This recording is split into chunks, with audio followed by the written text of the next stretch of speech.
राधे राधे, जय श्री कृष्णा। कैसे हैं आप सभी भक्तों का मेरे चैनल में बहुत बहुत स्वागत है। तो देखिए, आज की वीडियो वट सावित्री व्रत कथा की होने वाली है।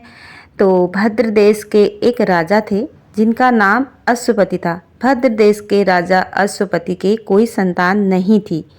उन्होंने संतान की प्राप्ति के लिए मंत्रोच्चारण के साथ प्रतिदिन 1,00,000 आहुतियाँ दी।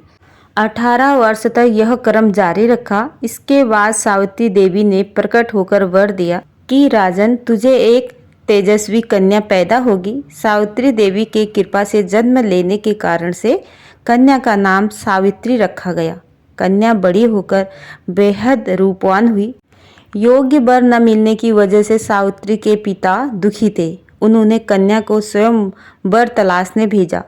सावित्री तपोवन में भटकने लगी। वहाँ साल्व देश के राजा धुमतसेन रहते थे, क्योंकि उनका राज्य किसी ने छीन लिया था। उनके पुत्र सत्यवान को देखकर सावित्री ने पति के रूप में वरण कर लिया। ऋषिराज नारद को जब यह बात पता चली तो वह राजा अश्वपति के पास पहुंचे और कहा कि हे राजन, यह क्या कर रहे हैं आप? सत्यवान गुणवान हैं, धर्मात्मा हैं और बलवान भी हैं, पर उनकी आयु बहुत छोटी है।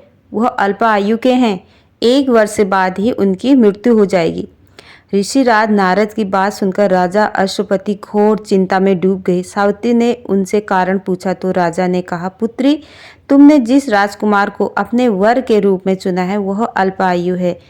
तुम्हें किसी और को अपना जीवन साथी बनाना चाहिए। इस पर सावित्री ने कहा कि पिताजी, आर्य कन्याएं अपने पति का एक ही बार वरण करती हैं। राजा एक बार ही आज्ञा देता है और पंडित एक बार ही प्रतिज्ञा कराते हैं, और कन्यादान भी एक ही बार किया जाता है। सावित्री हट करने लगी और बोली, मैं सत्यवान से ही विवाह करूंगी। राजा अश्वपति ने सावित्री का विवाह सत्यवान से ही कर दिया। सावित्री अपने ससुराल पहुंचते ही सास ससुर की सेवा करने लगी। समय बीतता चला गया। नारद मुनि ने सावित्री को पहले ही सत्यवान की मृत्यु के दिन के बारे में बता दिया था। वह दिन जैसे जैसे करीब आने लगा, सावित्री अधीर होने लगी। उन्होंने 3 दिन पहले से ही उपवास शुरू कर दिया था। नारद मुनि द्वारा कथित निश्चित तिथि पर पितरों का पूजन किया। हर दिन की तरह सत्यवान उस दिन भी लकड़ी काटने जंगल चले गए। साथ में सावित्री भी गई। जंगल में पहुंचकर सत्यवान लकड़ी काटने के लिए एक पेड़ पर चढ़ गए। तभी उनके सिर में तेज दर्द होने लगा। दर्द से व्याकुल सत्यवान पेड़ के नीचे उतर गई। सावित्री अपना भविष्य समझ गई। सत्यवान के सिर को गोद में रखकर सावित्री सत्यवान का सिर सहलाने लगी। तभी वहां यमराज आते देखे। यमराज अपने साथ सत्यवान को ले जाने लगे। सावित्री भी उनके पीछे पीछे चल पड़ी।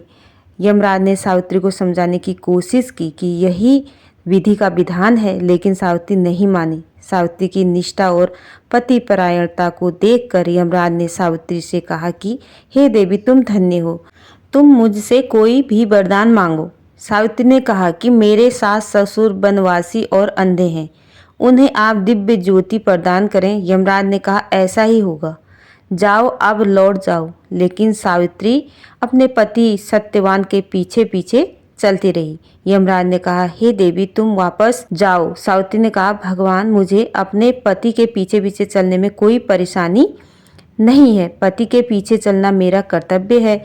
यह सुनकर उन्होंने फिर से उसे एक वरदान मांगने के लिए कहा।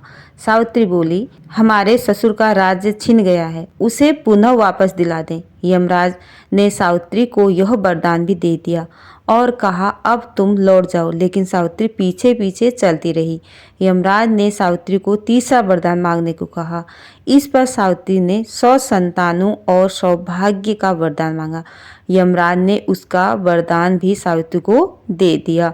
सावित्री ने यमराज से कहा कि प्रभु, मैं एक पतिव्रता पत्नी हूँ और आपने मुझे पुत्रवती होने का आशीर्वाद दिया है। यह सुनकर यमराज को सत्यवान के प्राण छोड़ने पड़े।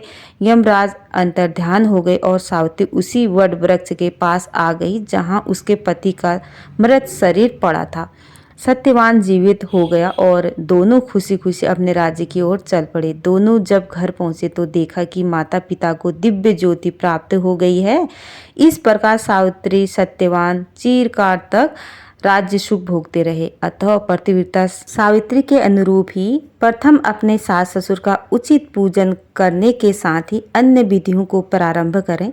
वट सावित्री व्रत करने और इस कथा को सुनने से उपासक के वैवाहिक जीवन या जीवन साथी की आयु पर किसी प्रकार का कोई संकट आया भी हो तो वो टल जाता है। तो राधे राधे दोस्तों, यही थी छोटी सी वीडियो पसंद आती है तो लाइक करना, शेयर करना, कमेंट करना और मेरे चैनल को सब्सक्राइब करना। तो वट सावित्री व्रत के दिन आप ये कथा ज़रूर से सुने, पढ़ें। राधे राधे, जय श्री कृष्णा, थैंक यू।